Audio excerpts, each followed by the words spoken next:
नमस्कार। आज के आमी विशेष शिक्षा बा स्पेशल एडुकेशन विषयटा कि कादेर जोन्नो प्रयोजन हय सेई सम्पर्के एकटा छोट्ट आलोचना करब और तार साथे साथे आमार काछे जे विभिन्न केस आसे जेगुलो निये आमी डिल करी सेरकमई कयेकटा এই विशेष शिक्षा सम्पर्कित रिलेटेड आज के किन्तु साइकोलॉजी মানে অ্যাজ এ সাইকোলজিস্ট বা অ্যাজ এ স্পেশাল এডুকেটর আমি আমার ফিলিংসগুলো মানে ঠিক ফিলিংস কিছুটা আর কিছুটা হচ্ছে আমার অভিজ্ঞতা যতটুকু হয়েছে সেগুলো থেকে কয়েকটা ছোট ছোট ইনসিডেন্ট আপনাদের সাথে শেয়ার করতে চাই। স্পেশাল চিলড্রেন বা বিশেষ চাহিদা সম্পন্ন শিশু, চিলড্রেন উইথ স্পেশাল নিডস, এদেরকে নিয়ে আমার দীর্ঘদিনের কাজ চলছে। মানে উদ্দেশ্যটা হলো এটাই যাতে আমরা না বাচ্চাটাকে বুঝি। অ্যাকচুয়ালি কি হয়, আমরা এই ফিল্ডে দেখি সব সময় কাজ করতে গিয়ে আমরা সবার আগে যেটাকে দেখি তার ডিসেবিলিটিটাকে বড় করে দেখি। সেই অর্থে মানে সে যেটা পারছে না, হয়তো কেউ কানে শোনে না, কথা বলতে পারে না, তাহলে সেটাকেই বড় করে দেখি আগে। কিন্তু সে যে একজন ইন্ডিভিজুয়াল, সে যে একজন মানুষ, সে যে একটা ছোট্ট শিশু, সেটাকে ভুলে গিয়ে কিন্তু তার ডিসেবিলিটিটাকে বড় করে দেখা হয়। তো সেই বিষয়টা থেকেই আমি একটু কথা বলবো বলে ভাবলাম, যেহেতু আমার এই প্ল্যাটফর্মটা আছে মনে হলো এখানটায় আমি আমাকে শেয়ার করতে পারবো আপনাদের সাথে। তো বিষয়টা হলো একটু অন্তত ইন্ট্রোডাকশনটা দিয়ে দিচ্ছি। What is special education? Special education হচ্ছে যে ক্ষেত্রে মানে যে সমস্ত শিশুদের ক্ষেত্রে শারীরিকভাবে, মানসিকভাবে, প্রাক্ষিকভাবে, সামাজিকভাবে ডেভেলপমেন্টে ডিলে থাকে, তাদের পরবর্তীকালে শিক্ষার ক্ষেত্রে যাদের যাদের অসুবিধে হয় স্বাভাবিক শিক্ষা গ্রহণের ক্ষেত্রে, তাদেরকে হচ্ছে বিশেষ শিক্ষার আওতায় আনতে হয়। এবারে এই বিশেষ শিক্ষাটা তাহলে কাদের জন্য হচ্ছে? ওই যে children with different types of disability. Disability কত ধরনের হয়? অনেক ধরনের হয়। যেরকম ধরুন অন্ধত্ব হতে পারে, তাদের শিক্ষা পদ্ধতিটা এক ধরনের, ব্রেল দিয়ে তাদেরকে সাহায্যে পড়ানো হয়, স্টাইলাস দিয়ে তারা লেখে, সেটা এক ধরনের শিক্ষা পদ্ধতি। ডেফ অ্যান্ড ডাম্ব যারা মানে বধিরতা যাদের আছে তাদের হচ্ছে শিক্ষা পদ্ধতিটা অন্য ধরনের, লিপ রিডিং এর মধ্যে দিয়ে, সাইন ল্যাঙ্গুয়েজের মধ্যে দিয়ে হচ্ছে আমরা তাদেরকে শেখাই। যাদের হচ্ছে ধরুন যারা অটিজম স্পেকট্রাম ডিসঅর্ডার যাদের রয়েছে তাদের হচ্ছে শিক্ষা পদ্ধতিটা অনেকটা হচ্ছে ছবি, মানে বিভিন্ন ছবি ভিত্তিক, মানে এরকম ধরনের যার যেরকম রিকোয়ারমেন্ট সেই অনুযায়ী কিন্তু তাকে শিক্ষাটা দেওয়া হয়। সেটাই হলো বিশেষ শিক্ষা, ছোট করে বলতে গেলে। বিষয়টা এমনিতে অনেক ভাস্ট একটা বিষয়। সো বিষয়টা হলো, ফার্স্ট যেটা বলতে চাই সেটা হলো, আমি কয়েকটা কেস বলবো, তার কেস হিস্ট্রি যদি আপনার সাথে আলোচনা করি তাহলে আপনারা খুব সহজে ধরতে পারবেন। ফার্স্ট ইনসিডেন্ট বলি। আমার কাছে একজন কাউন্সিলিং এর জন্য এলো বাবা মা তার ছেলেকে নিয়ে।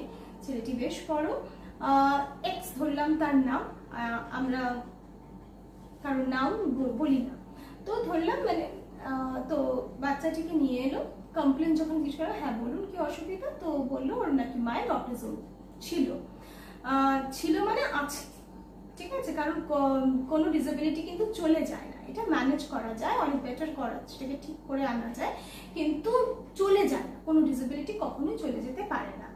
তো তার ফার্স্ট প্রশ্ন ছিল যে আমি বললাম যে হ্যাঁ কি কি অসুবিধা, সেটা জানার পরে যখন জানতে চাইলাম যে আমার কাছে আসার উদ্দেশ্যটা কি, তার প্রথম উদ্দেশ্য হলো যে আমার ছেলেকে অনেকে মিলে বুলি করে, অনেক বড় যারা মানে বয়স্করাও করে, ছোটরাও করে, কিন্তু আমার ছেলে তার কোনো উত্তর দেয় না, সেটাকে বুঝতে পারে না যে ওকে যে বুলি করা হচ্ছে সেটা বুঝতে পারে না। তো সেটা নিয়ে সে ভীষণভাবে কনসার্ন।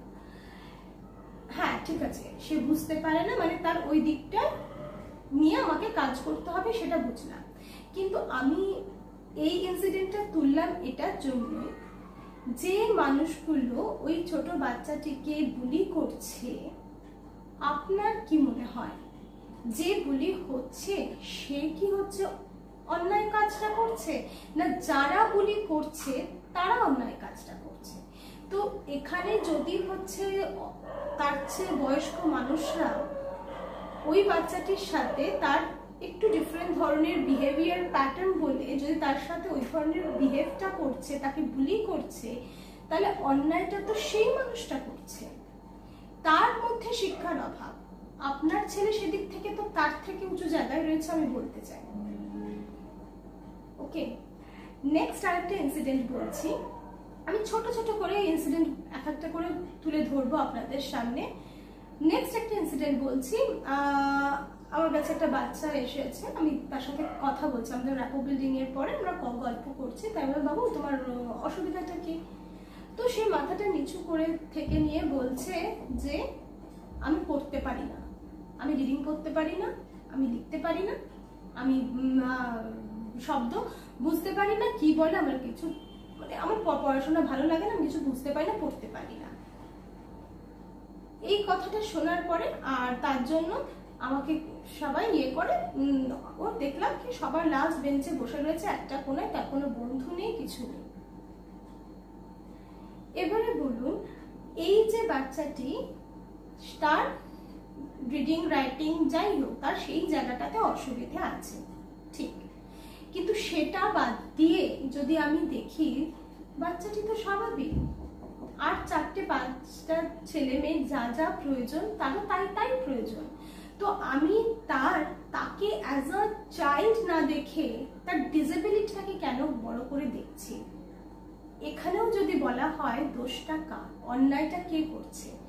সমাজের আর 5 জন মানুষ, না সে যে ডিসেবিলিটিটা নিয়ে জন্মেছে দোষটা তার, অন্যায়টা তার।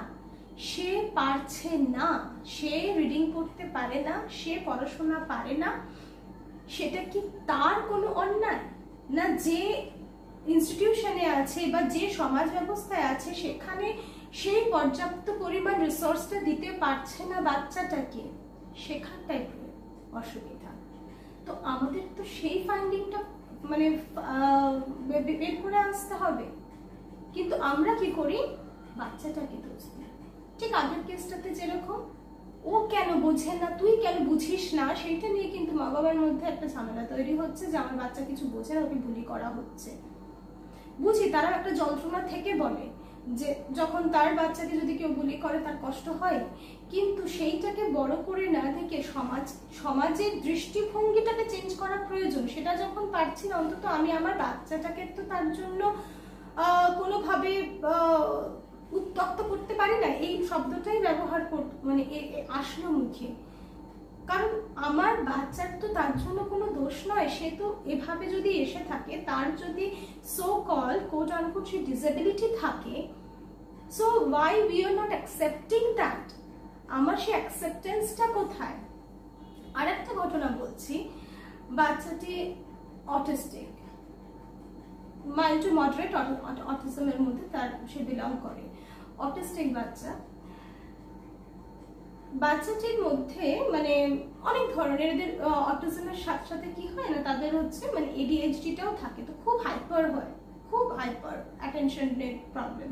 বাট এখন কিন্তু সে অনেক অনেক অনেক চেঞ্জ, জাস্ট আ চেঞ্জ মানে চাইল্ড বলতে গেলে, উইথ দ্য থেরাপিজ অ্যান্ড অল সবকিছু চেঞ্জ হয়, কিন্তু একটু একটু সময় নিতে হয়, ধৈর্য ধরতে হয়।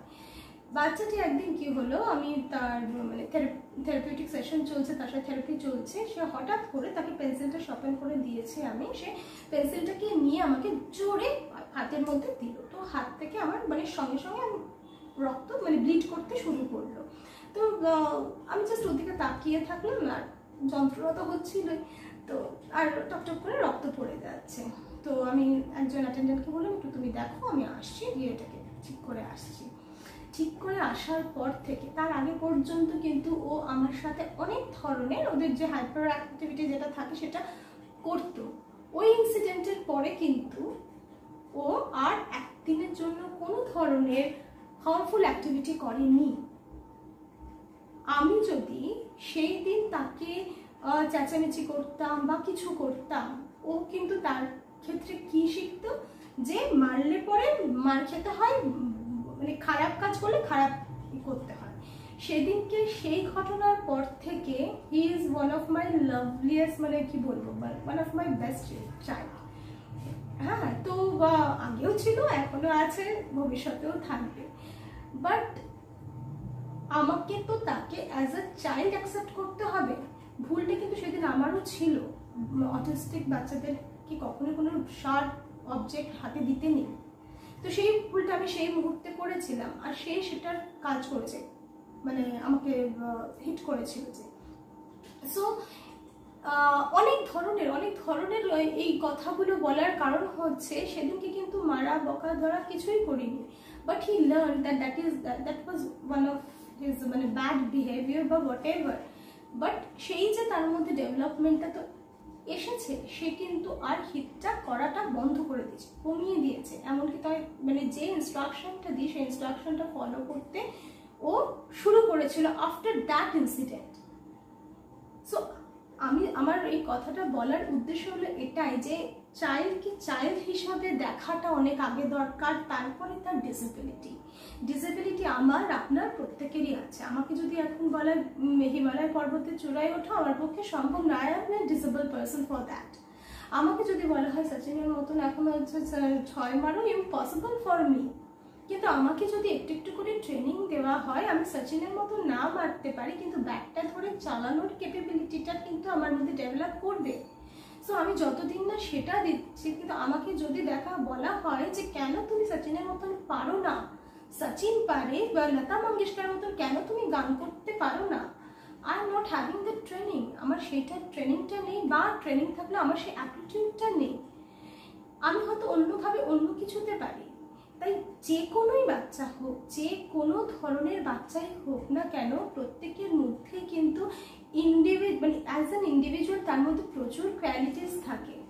সেই কোয়ালিটিগুলো, তার স্ট্রেংথগুলোকে বের করে এনে কাজ করাটা কিন্তু অনেক বেশি ইম্পর্টেন্ট। আমার যতদূর মনে হয়েছে, আমার এই ছোট্ট যতটুকু আমার মানে শিখেছি, আর যা শিখেছি ওদের কাছ থেকে বেশি শিখেছি। আমার অনেক ডিগ্রি থাকতে পারে, বাট আমি শিখেছি যতটুকু, তা কিন্তু শিখেছি শুধুমাত্র ছোটো ছোটো বাচ্চাগুলোর কাছ থেকে। আমি একটা মানে আমি হিয়ারিং এম্পায়ার স্কুলে দীর্ঘ 3 বছর পড়িয়েছি, অ্যাজ এ স্পেশাল এডুকেটর ছিলাম, খুব ভালো নাম করা স্কুলের সাথে। তো সেখানটাতেও দেখেছি মানে ওরা আমাকে আস্তে আস্তে কিভাবে যে নিজের করে নিতে পারে, সেটা কিন্তু তখনই সম্ভব হয় যখন আমরা একটা শিশুকে একটা শিশু হিসাবে দেখি। এই কথাগুলো বলার উদ্দেশ্য হচ্ছে প্রত্যেকটি বাবা মাকে, প্যারেন্টদেরকে, অ্যান্ড অবভিয়াসলি যারা অন্যান্যরা দেখছেন তাদেরকেও, যে কাউকে ডিসেবল হিসাবে দেখে নিয়ে তাকে না দেখে তাকেও একজন ইন্ডিভিজুয়াল আর 5টা ছেলে মেয়ের মতন দেখলে পরে কিন্তু তার ডেভেলপমেন্টটা অনেক তাড়াতাড়ি হবে, অনেক সুন্দরভাবে হবে। আমরা খুব সহজে তার স্ট্রেংথ মানে যে যে জায়গায় তার দক্ষতা আছে সেই জায়গাগুলো সহজে খুঁজে পাবো। তা নাহলে কিন্তু সারাক্ষণই আমরা তার কোথায় কোথায় খামতি আছে সেই খামতিগুলোই চোখে পড়বে, তাই তো? যে কোনো ক্ষেত্রে দেখুন না, আপনার আমার ক্ষেত্রেও বলুন, স্বাভাবিকভাবে যদি আমরা বলি যে ওর সম্পর্কে 5টা ভালো কথা বলো আর 5টা খারাপ কথা বলো, আমরা খারাপ কথাগুলো বলতে কিন্তু খুব সহজে পারি, কিন্তু ভালো কথা বলতে গেলে অনেক নিজের ইগোতে কখনো লাগে, ভালো বলে দেখো, আবার কখনো মনে হয় যে ভালো কি আছে খুঁজেই হয়তো পাই না। বাট অ্যাজ আ সাইকোলজিস্ট বলছি, মানুষের মধ্যে কিন্তু খারাপের সংখ্যাটা অনেক কম থাকে, ভালোর পরিমাণটা অনেক অনেক বেশি থাকে। তার মানে কিন্তু আমরা সমাজে চলতে পারি না, সেটা আপনি আমি আমরা প্রত্যেকে। শুধু এই ক্ষেত্রেই বলবো না, মানসিকভাবে যারা অসুস্থ তাদের ক্ষেত্রেও কিন্তু এই একই কথাই বলতে চাই, যে একটা ইলনেস যে কারণ হতে পারে। আমার আজকে হয়তো কিছু যদি একটা শারীরিক অসুস্থতা হয়, আপনি আমাকে অ্যাজ অ্যান ইন্ডিভিজুয়াল আগে দেখবেন না আমার অসুখটাকে বড় করে দেখবেন। তো অ্যাজ অ্যান ইন্ডিভিজুয়াল দেখলে কিন্তু সেই যে রেসিপ্রোকেশনটা হবে, সেই যে দুজনের মধ্যে আদান প্রদানটা হবে, সেটা অনেক বেশি সুন্দর হবে। কিন্তু সেখানে যদি আপনি আমার ডিসেবিলিটিটাকে বা আমার অক্ষমতাটাকে বড় করে দেখেন, তখন কিন্তু আপনার চোখে অক্ষমতাটাই চোখে পড়বে, ধরা পড়বে। এটুকুই বলার ছিল, ইচ্ছে হলো আপনাদের সবার সাথে শেয়ার করি। আর একটা ইনসিডেন্ট ভীষণ বলতে ইচ্ছে করছে, সেটাও বলি। সেটা হলো একটা ছোট্ট বাচ্চা, 8 বছর না 9 বছর তখন ওর বয়স। আমি first ADHD with ODD, oppositional ডিফিয়েন্ট ডিসঅর্ডারও তার আছে, কন্ডাক্ট ডিসঅর্ডারের কিছুটা এসে গেছে তার মধ্যে, চুরি করা, ইয়ে করে, এভরিথিং সে করছে, বুলি করে, সব তো রয়েইছে। কাউকে দুটো ভালো কথা সে বলতেই পারে না। তো সেই তার সাথে যখন আমার আফটার রেপো বিল্ডিং যখন আমি কথা বলছি, তখন ফার্স্ট কথাই বললাম যে বলো তোমার সম্পর্কে কিছু বলো। কি বলবো, আমি তো খুব খারাপ ছেলে।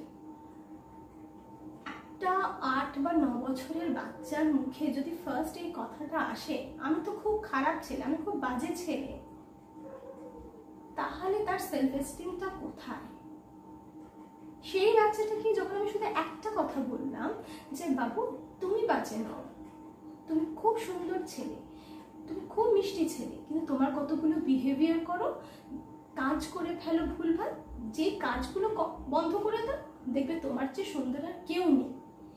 এই অ্যাসিস্ট্যান্স পাওয়ার পরে বাচ্চাটি কিন্তু আমাকে ছেড়ে আর কখনো আমার সামনে কখনো কোনো খারাপ ইনসিডেন্ট করেনি।